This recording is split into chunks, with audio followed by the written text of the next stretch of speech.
لسر به بازار کرنا برهمین خومالیج باجار دهوکه دکتر ریبین سلیوانی پسپور کارسازی و به بازار کرنه و مامسای زنینگاه دهوکه لگل me دکتر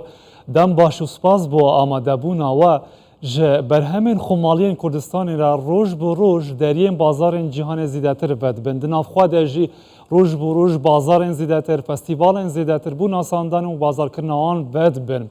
وقت دست پیک اگو برهمین خومالی هون چاوا دنرخین و چاوره دیکن چه انجامک جه دست که بده سالین بیده بله زور سپاس که راستی بابت که زور گرنگ کردن که تایبت و که امزانی حکومت هرمه و کابینه پشتیبانی که زور دای جوتیارا و برهمه ناوخوی وقتی هم بیشیم برهمه ناوخوی تایبت هم بحث برهمه جوتیارات که این چون که ام زانین کردستان هرما کردستان یا زنگین یا برهم ناوخویی و هر آخوه ود کت نهاری کاره کو او برهم ناوخویی کوالیتی که گلک باشه بیتن ایکش وارکا تایبت بگومان او کو لازم پشتوانی که زیده یا حکمت هرمه هبیتن یا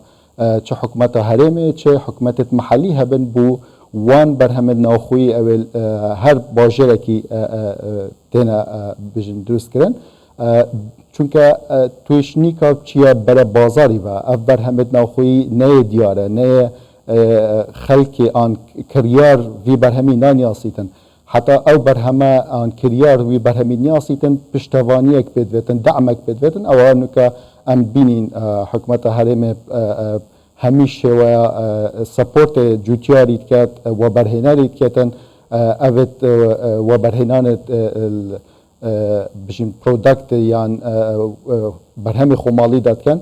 بو مرموی کو ام دیار بکن کو او برهم ما کوالیتی که باشه و که هر تراپورت تا آماجا پیدا کری نرخجی گلک تشتکی گرینگه کو امشین البازار جهانی منافسه کالای دیب کن و ام بین برهم ناوخوی بناسینین بو بازار دکتر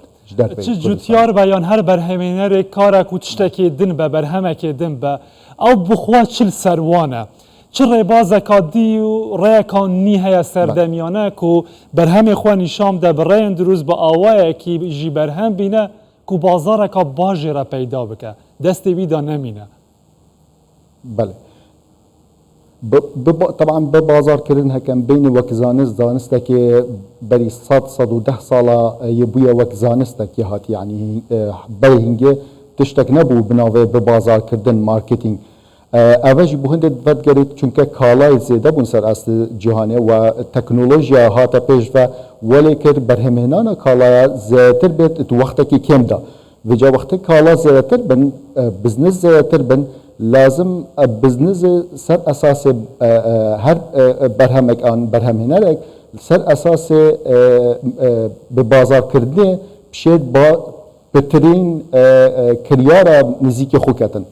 وجا ایک شوار رکا اوت ما آماجان بکریم و هواج جناب و آماجا کلیت راپورت دا او فستیوالن پشتوان حکمت دا بلام شرخه کی دی و بزنس بخوشیشن به بازار کردن بخوب بکن چند جوره تین ریک دیتین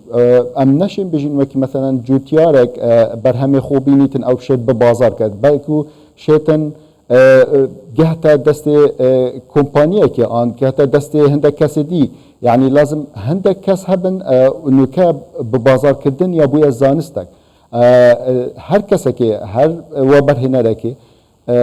گلک کمپانیه نوکه وحده که هیا بجنه به بازار کردنه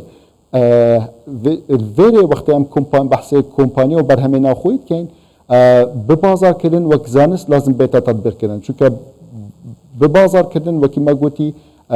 یا کروپارا لازم اوه تو چهاب گهی یا کریاری و کریاری دیگه بینن به بازار کردن با آوائه که زانستی لحرما کردستان جعالی تاگ و جعالی برهمهنر و بله هکم بحث شوی که گشتی بکنین ما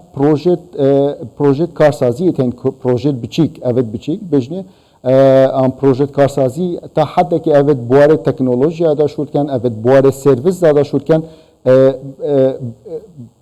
به بازارکردنه که بکارتینن به بازارکردنا نی بکارتینن اوان بیجنی یا مدرن یا سوشال میدیا و تکنولوژیا بله بلام هکه ام بین تركيز بكينا سر برهم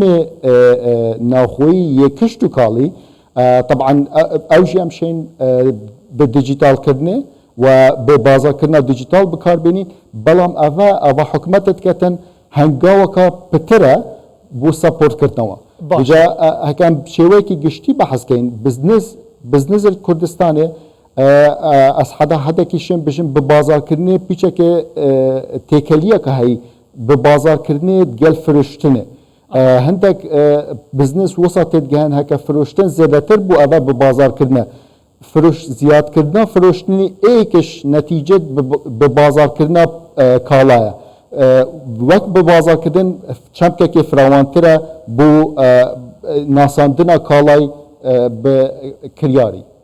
گلک سپاس دکتور ریبین سلیوانی پسپور کارسازی و بازارکردنی جدهو که لگل ما بوی